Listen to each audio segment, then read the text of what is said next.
Ya Nabi salam alaika, Ya Rasul salam alaika, Ya Habib salam alaika, salawatullah alaika. Malaikat itu ketika bangga, ya Allah, apa ada orang yang imannya di atas kita? Jawabnya Allah, ada. Siapa? Ya orang-orang kudus, kata Allah. Kira-kira gitu. Kenapa? Ya betul, karena kamu iman saya itu wajar, kamu tahu saya, tapi mereka nggak tahu saya tapi iman. Kenapa bisa iman ya Allah? Karena mereka punya logika, punya akal. Akhirnya Imam Amudi disuruh sama Allah presentasikan logika tauhid kamu lewat jalur matematika. Malaikat disuruh dengerin semua. Isma'u ya malaikati, ini mimpinya wali. Terus Imam Amudi mulai mengajarkan nisbatul isnaini ilal wahid wa nisbatus salasa wal arba'ah ila ma la nihayatalah niku binisbatin wahidah, yaitu far'un minal asli wa huwa al wahid.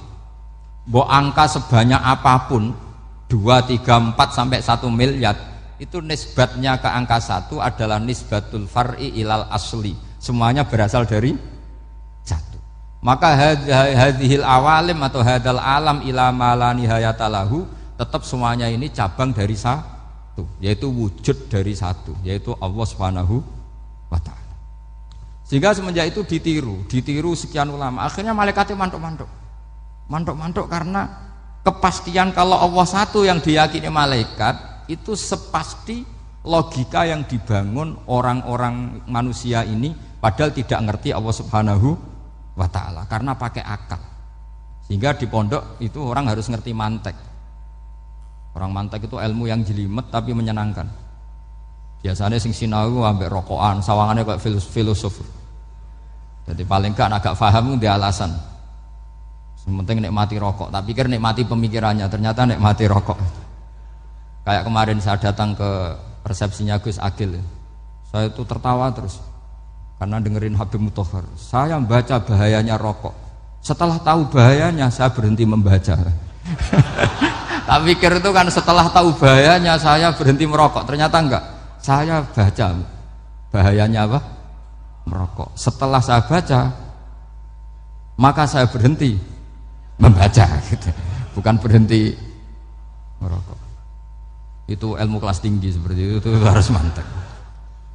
Pernah beliau ditegur dokter, "Beb, kalau rokok terus nanti mati." Tenang saja, saya masih bawa korek. Dikira itu kan orangnya yang mati, ternyata beliau enteng saja. Santai aja dok, saya masih bawa korek. Jadi saya bukan nyarankan santai rokok, tapi orang rokok itu memang punya logikanya sendiri. Kalau Banafek Hajen itu masih pernah bahasa juga, karena Banafek juga turunan Mbah Mutamakin. Hak, rokok itu haram tau ora? Nak cara kula darani haram sebuti bah. Lah iya, nak haram ya bener aku. Mulane tak obong, barang haram apike diobong. Jadi saya sama orang-orang sepuh itu tidak pernah menang. Jadi apa ya, mereka itu orang yang sudah lama, gimana ya, mau dikatakan bulat itu ya, tapi memang nggak pernah kalah mereka.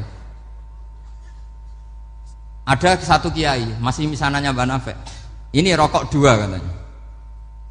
Bagi yang nggak ngerokok berarti membiarkan 2 haram masih. Bagi yang merokok berarti mengurangi haram. Kalah lagi saya. Jadi saya tuh pernah dibully 2 mbah saya, karena 2 mbah saya ini rokok semua. Akhirnya saya sing nom ngalah gitu, karena saya tidak mungkin bilang sing waras ngalah karena kalah sepuh gitu. Jadi ya sudah, mau tidak mau harus bilang sing nom kalah. Tapi yang penting itu kita mendengar. Jadi ternyata sepinter-pinternya kita itu mesti kalah pinter sama yang sepuh-sepuh itu. Jadi kalau tahu bahayanya rokok lewat membaca ya harus berhenti merokok.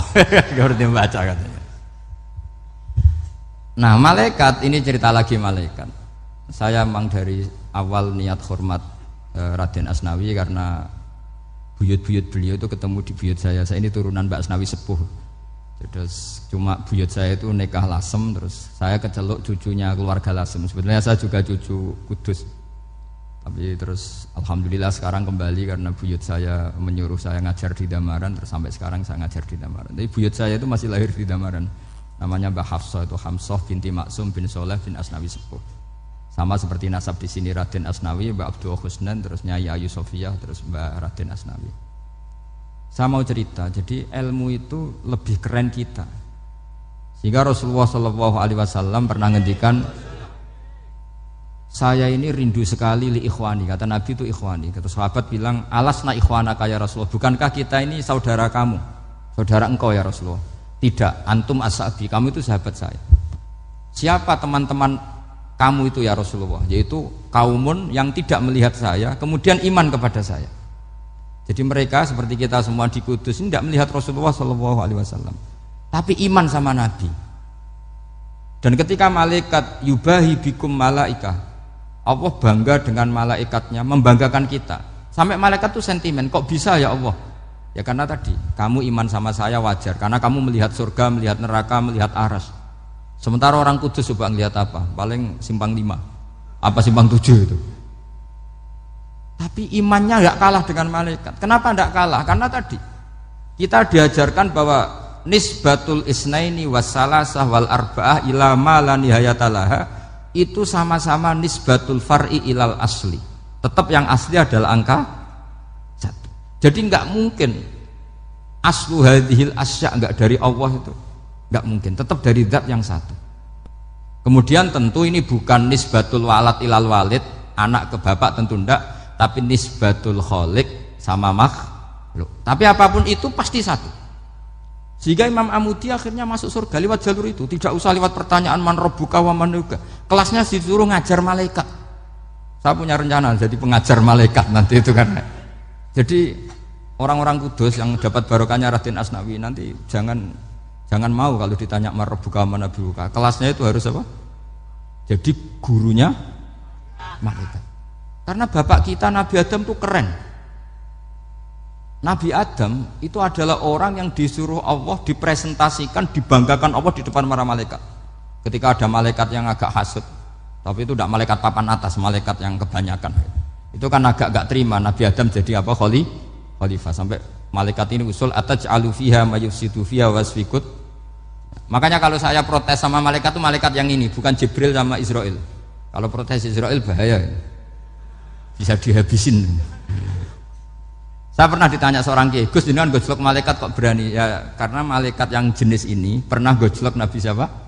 Adam. Enggak percaya kalau Nabi Adam itu layak mimpin, sampai protes ataj'alu fiha mayyufsidu fiha wasfikut dima. Tapi apa yang terjadi? Allah mengajarkan satu ilmu di Nabi Adam, kemudian disuruh meresentasikan. Qala ya Adamu ambihum bi asma'ihim. Adam, coba kamu presentasikan ilmu kamu. Setelah Nabi Adam fasih mempresentasikan ilmu, kata Allah, kamu bisa enggak sepinter Nabi Adam? Enggak bisa ya Allah. Makanya sudah saya bilang ini a'lamu malah. Saya lebih tahu siapa yang layak mimpin. Jadi layak mimpin itu pertama harus kuwatul ilm. Ilmunya itu harus kuat. Nanti saya akan cerita hubungannya Raden Asnawi dengan Syekh Nawawi. Apa itu hubungan teman, apa murid guru, itu memang masih jadi polemik sampai sekarang. Kalau saya ya keyakinan saling istifadah. Ini bahasa netral, tidak murid guru tapi saling apa? Istifadah. Kata Syekh Nawawi dalam tafsir Munir itu, ilmu itu nomor 1. Sehingga beliau setiap ada ayat fa inna hizballahi humul ghalibun, beliau pasti menafsiri bil hujjah wal barohin la bis saulah. Saya masih ingat betul takbirnya, memang saya hafalkan. Dan Syekh Nawawi itu benar, Raden Asnawi juga benar, semua guru-guru kita benar.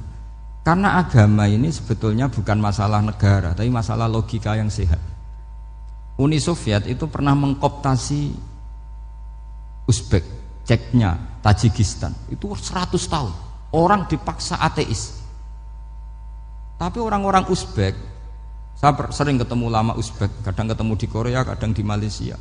Orang-orang Uzbek itu punya basement di bawah tanah. Kemudian di bawah tanah ini mereka ngajarkan tauhid. Ngajarkannya ya gampang, misalnya ini sesuatu yang ada, iya ini. Ini ada penciptanya enggak? Ya ada. Siapa? Tukang katanya. Yang penting itu enggak ada logika bahwa sesuatu yang ada disebabkan oleh ketiadaan. Lah orang komunis, orang ateis itu orang yang mengatakan alam ini didahului oleh nihilisme, oleh adamiyah. Masuk akal enggak sesuatu yang ada, penciptanya sesuatu yang tidak ada. Sehingga orang anak-anak Uni Soviet tuh nggak pernah kepikiran membenarkan ateis, itu nggak pernah. Bareng Uni Soviet ada itu Glasnost Perestroika itu kemudian hancur, semuanya langsung menjadi negara Islam, termasuk Uzbek, Tajikistan, karena diajari ilmu, bahwa ilmu itu yang nggak pernah kalah oleh negara.